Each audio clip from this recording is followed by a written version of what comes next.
Vaasan keskussairaalan teho- ja valvontaosastolla luovuttiin usean hengen hoitohuoneista, jotta potilaille voitaisiin tarjota yksityisyyttä ja rauhallinen hoitoympäristö.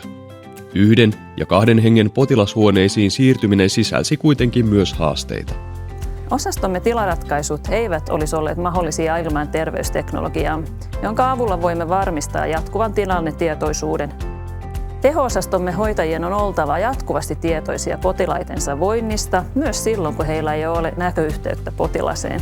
Tilannetietoisuuteen lisäämiseksi ja viestinnän sujuvoittamiseksi päätimme hankkia osastollemme Ascomin kokonaisratkaisun. Ratkaisuumme sisältyvät muun muassa älykäs hoitajakutsu ja viestintäratkaisu, modulaarinen lääkintälaiteratkaisu sekä hälytysten vastuutus. Järjestelmä on integroitu Maiko-älypuhelimeen, joka kulkee hoitajiemme mukana kaikkialle.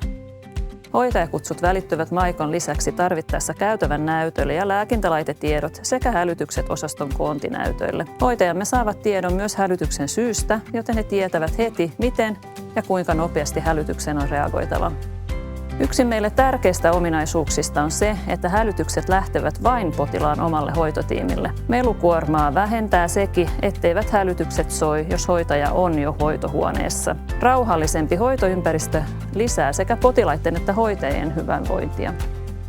Arvostamme myös henkilöturvaratkaisua ja sen tarkkaa paikannusominaisuutta. Puhelimeen turvapainikkeella hoitajamme voivat huomaamattomasti hälyttää apua uhkaavissa tilanteissa. Ascomin ratkaisut ovat olleet meillä käytössä jo pitkään ja niitä on laajennettu tarpeen mukaan yhteistyössä Ascomin kliinisen asiantuntijan kanssa. Suunnitteluvaiheessa kliinisellä asiantuntijalla on tärkeä rooli. Hän ymmärtää hoitohenkilöstön ja sairaalan tarpeita sekä ratkaisujen teknistä puolta. Yhdessä suunnitellut ratkaisut palvelee parhaiten tarpeitamme, mikä on meille tärkeintä. Tiedän, että mun potilas on turvassa, kun mä menen vaikka tauoille tai päästän muita tauoille, niin myös heidän potilaan hälytykset saattaa tulla mun puhelimeen ja pystyn seuraamaan siitä kaikkia kriittisiä tapahtumia.